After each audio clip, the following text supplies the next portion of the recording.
Hey guys, I hope that you guys are doing amazing wherever you are in the world. My name is Shikha and I welcome you to my channel. I'm really appreciative of the fact that you guys are spending time with me, subscribing, commenting, and watching all of the videos I've put out there. In this video, I want to speak to you guys about INFJs and money again, but a specific aspect about our relationship to money. And that's the fact that INFJs need permission from other people around them in order to spend money on themselves. It's not even that we're buying gifts for them so we need permission from other people. It's that we need permission from other people, whoever it might be, our partner, if we have a partner, our sisters, brothers, siblings, parents, friends, whoever it might be. We have this weird need that we're so afraid of spending money on ourselves, and we're so afraid of being luxurious or indulgent upon ourselves, that we have this rule, I guess, or this kind of thing that we've made up for ourselves, where if we want to buy something really, really badly. So for example, recently, as I said, I wanted to buy an air filter. And normally, this is what I would do in the past. I've learned not to do this anymore because I'm an adult and I'm 35 and I should make my own decisions, especially about buying things with my own money for myself. That should be a decision that should come from within me, not because of someone else. But normally, if I was making such a decision, buying an air filter, buying something that has a value, a high value, then usually what I would do is that I would go to my sister. She's an INTJ and she's really good at making those kind of decisions, especially money-based decisions. And for some reason, if she tells me it's okay, then I'm all right with buying it. And I've done that in the past a lot of times. I wanted Birkenstocks for the longest time. They're these kind of sandals, if you guys haven't heard of them. Really comfortable.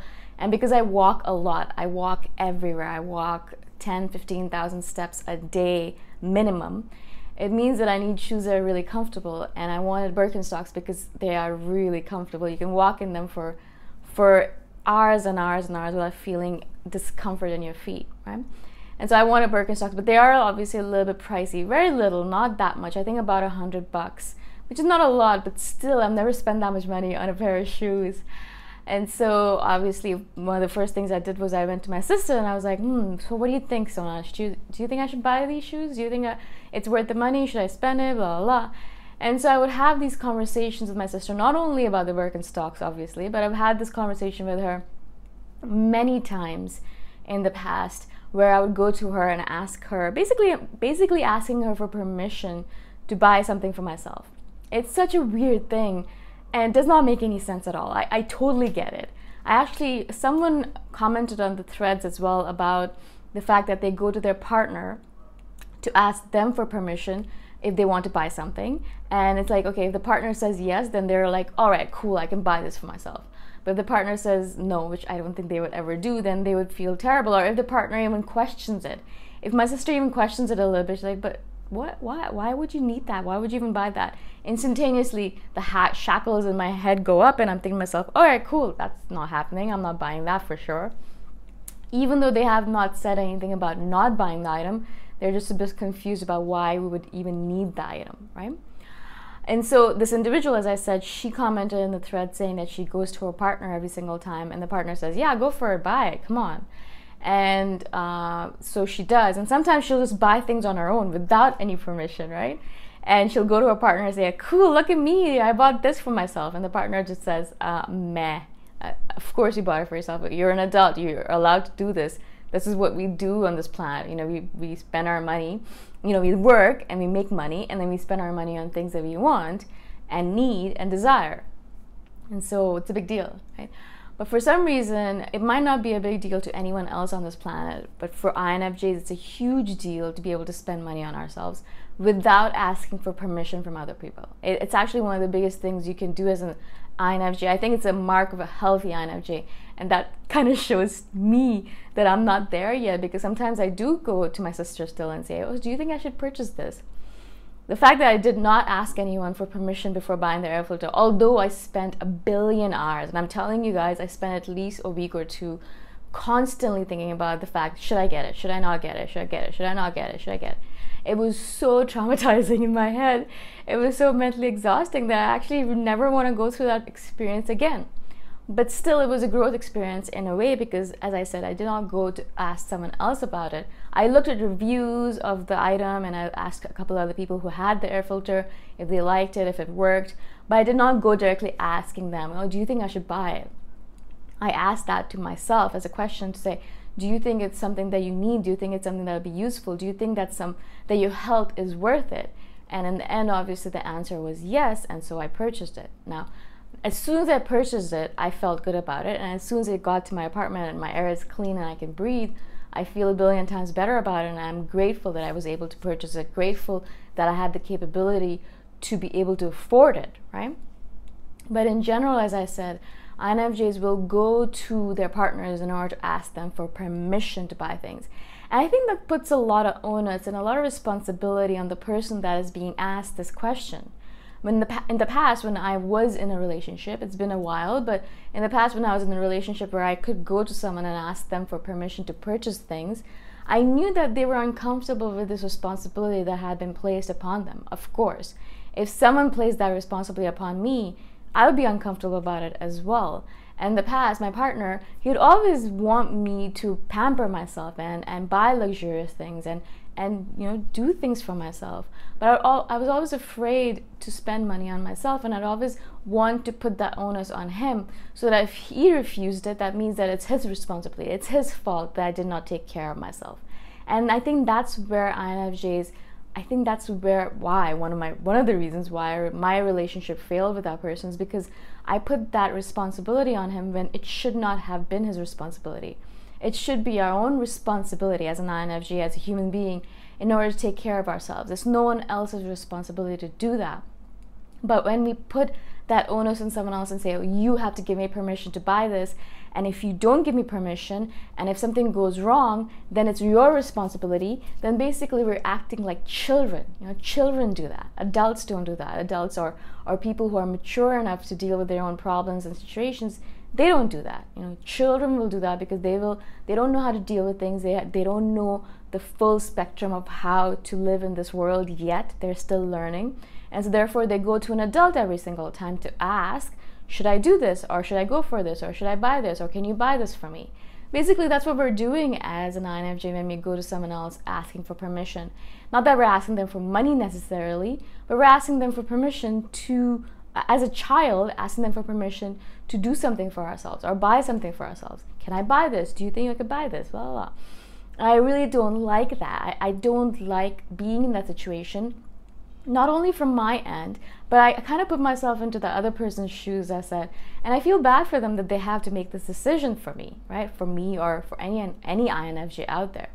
And as I said, one of the reasons my relationship failed was because of that, because I would put the onus on him, and then I would, I'd be like, all right, should I go get a massage? My back really hurts, la la la. And he'd be like, yeah, of course, if you can afford it, go get it. And so basically when I heard those words, I was like, don't get it. And so I wouldn't get a massage, and then I'd be in pain, and I would blame him for it, which is obviously the wrong thing to do. Not advocating this at all, but this is one of the things that you learn in hindsight, is that, as I said, I put the responsibility on him, and it was wrong of me to do that because, as I said, I wasn't behaving like an adult in that situation. Now, as I've said, I'm trying to change. I'm not saying that I'm completely perfectly there, but I think that's one of the reasons I wanted to do this video, is because I wanted to remind you guys that one of the things that we do as an adult is make decisions. I think that's one of the major things that you do as an adult, is make your own decisions and stick by them. So if you make a decision and it goes wrong, well, it's your fault. You made the wrong decision and you can correct it, or you can, go and make another decision. But that is on you. It's your responsibility as an adult to make these decisions. But as I said, as INFJs, we kind of put that responsibility on someone else. So if we have this, for example, if we think that we should buy travel insurance, right? It's $100, $200, whatever it might be. And we think to ourselves, we're going traveling for 3 weeks or 3 months or whatever, and I think I should buy travel insurance. And then we go ask someone else for permission. We ask our parents or our partner, like, do you think I should buy this? and they say, no, you don't need it, insurance is for suckers, la la, right? And so you don't buy it. And then something happens on the journey or the trip that you need insurance for, and you end up spending more money than you actually would have with the insurance. And then you go blame your parents or your partner or whoever said no, because it's their fault. Their fault that you didn't buy the insurance, not your fault. You asked them for permission and they said no, and so therefore it's their fault.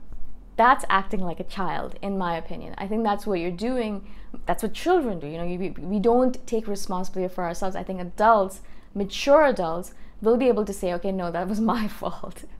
Even though I asked them for advice, it was my responsibility to make the right decision, and I chose to make that decision. And so if I failed in that decision, that's my fault that I had to pay extra because I didn't get insurance, right? It's not their fault, it's my fault. In the same way, everything else as well. Like if you make a decision as an INFJ, you stick by it, even if it's based on someone else's opinions, right? And it's your fault. It's your own responsibility if that decision goes wrong. Stop putting the onus or responsibility on someone else. It's interesting because a lot of people do that with me when they email me with their questions about their relationships. They'll be like, oh, you know, this. And then I'll give them advice and they'll try that advice out, and maybe sometimes it fails. And then they come back to me saying, it's your fault that my relationship failed. It's your fault this happened, that happened. And I think to myself, all right, I'm just one objective observer. I don't actually even know what the hell totally is going on with you. I've given you advice from an outsider's perspective. You take the advice and then you run with it. But it's not my fault if it doesn't work out, right? I'm just giving you advice. And that's exactly the same thing as with INFJs and money. Take the responsibility back for purchases and for permission back into yourself. Give yourself permission for buying things for yourself. You know, isn't that, it feels so good when you give yourself permission for buying things and luxuriating yourself. For example, if you think that you deserve a massage because your back is hurting, or you just deserve one because you want one, and you go get it without asking anyone for permission, I think that massage would feel so much more sweeter, right? It would be so much more luxurious because you did it for yourself without asking anyone else, without asking for permission, without putting the responsibility on anyone else, without doing any of that stuff. You did it for yourself. And I think it would be so much more powerful and also empowering, right? All of a sudden, you're not a child anymore. You're an adult that's making decisions for yourself and then taking responsibility for whatever that decision results in. I think that's a power that all of the INFJs in the world deserve, but we don't take it on. I think we give it away, this power, over and over again by asking for permission. So I really want you guys to listen to this video, obviously, but also think about it in your own life. How do you give away power? By asking for permission for things that you should be purchasing, or you should be purchasing, but you need to make that decision for yourself. It's your decision because you're the adult here. It's your life, right? Not anyone else's. Again, I hope this makes sense to you guys. I really wanted to do this video because this topic really, as you can tell, it enrages me because I get angry at myself for doing these stupid things. Again, if you guys have any questions at all about this video or any other videos, message me anytime. All my contact information is in the description below. And I shall see you guys in the next video. Bye for now.